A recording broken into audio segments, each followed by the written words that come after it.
नमस्कार, मैं हूं नरेश वत्स। नए भारत की बात में आपका स्वागत है। मेरे साथ इस समय के.एस.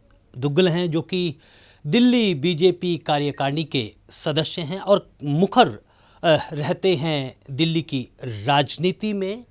आम आदमी पार्टी के मनीष सिसोदिया के जेल में जाने के बाद राजनीति ने एक बार फिर करवट बदली है।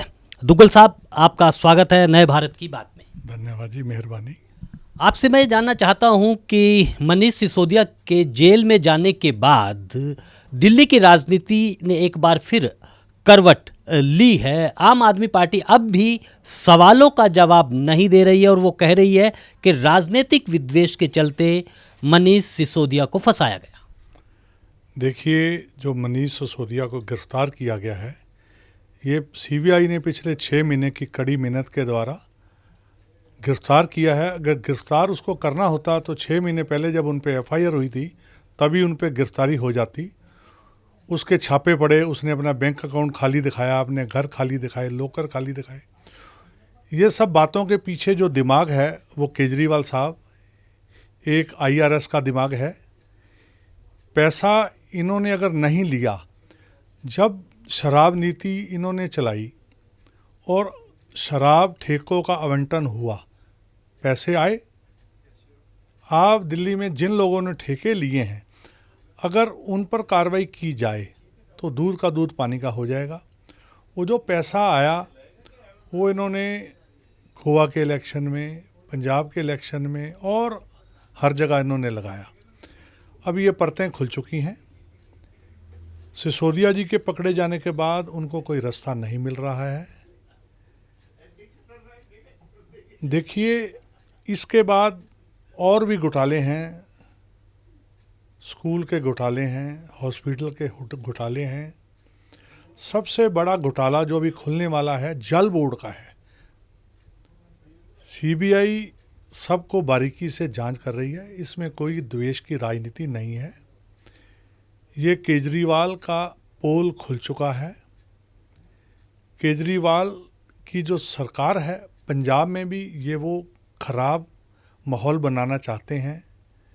जो भी आपने पीछे देखा होगा कि जो संत जी नए उभर कर आ रहे हैं, जो अपने आप को सो कॉल्ड संत जी कहते हैं, उन्होंने जैसे अमृतसर गुरुद्वारे के अंदर वारदात हुई या वारदात की, गुरु ग्रंथ साहब जी को लेके जाकर उनको आगे रख के ये कार्रवाई करना, ये बहुत गलत है।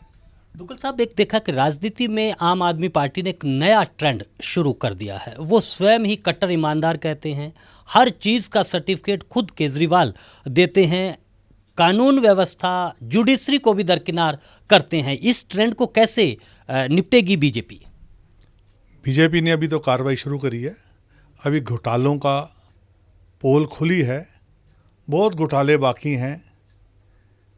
हॉस्पिटलों के घोटाले, स्कूलों के घोटाले, ये सारे आपको पता हैं।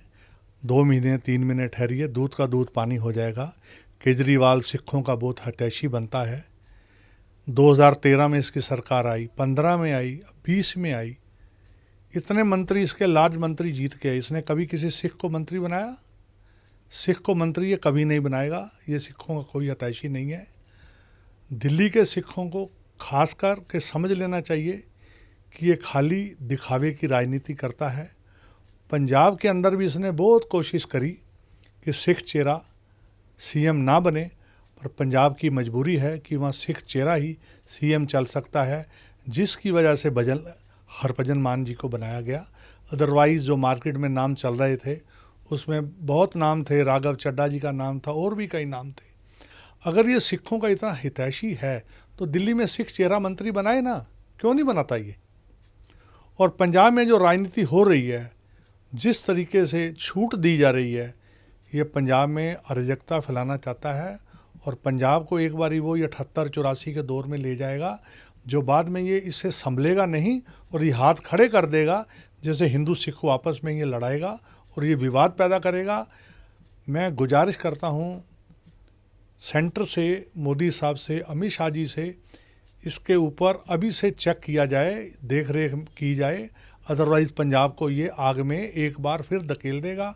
जैसे 1984 से पहले इंदिरा गांधी ने दो बड़े सिख नेताओं की लड़ाई के चक्कर में भिंडरांवाले जी का उदा हुआ, ये सब जानते हैं। भिंडरांवाले जी दिल्ली आते थे, उनको उसी टाइम अगर कुछ कहा जाता, समझाया जाता, ताड़ना करी जाती, तो पंजाब के अंदर जो 35-40 हज़ार यूथ मरा, वो यूथ नहीं मरता। पंजाब बड़ा खुशहाल था। ये लोग, केजरीवाल लोग, ये ठग लोग हैं, ये उसी रास्ते पर जा रहे हैं। ये पंजाब को मरवाएंगे। दिल्ली का तो बेड़ा गर्क कर ही दिया। इन्होंने कहा ये करेंगे, सड़कें वड़कें सब टूटी पड़ी हैं, बुरा हाल है, सब सत्यानाश है।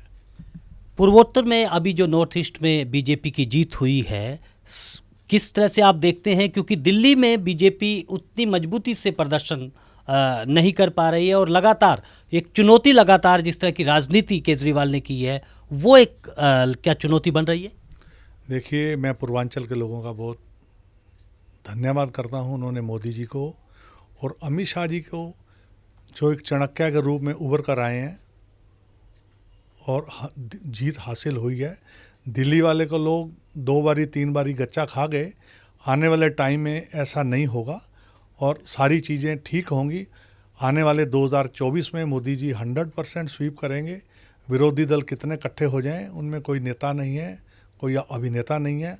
हमारे पास नेता है, अभिनेता है और चाणक्य नीति है, और कोई भी इसमें करप्शन नहीं है। ये करप्शन लेस सरकार है और 24 में तो मोदी जी आएंगे इंशाल्लाह, भगवान चाहेगा 2025 के अंदर दिल्ली में हमारी सरकार बनेगी। एक आखिरी सवाल है, राजनीति में चुनाव तो पहले भी होते, लेकिन जब से बीजेपी मोदी जी ने जिस तरह की राजनीति किया कि वो हर समय चुनाव के मूड में रहती है और सीधा जनता से रूबरू होते हैं और जनता भी उसका एक समर्थन कर रही है, ये एक नया युग की शुरुआत आप मानते हैं इसको? देखिए, मोदी जी जब से 2014 पीएम बने हैं, उन्होंने कोई छुट्टी नहीं की, आज तक कोई रेस्ट नहीं लिया, 18 घंटे काम करते हैं। ऐसा प्रधानमंत्री इस देश को कहाँ मिलेगा?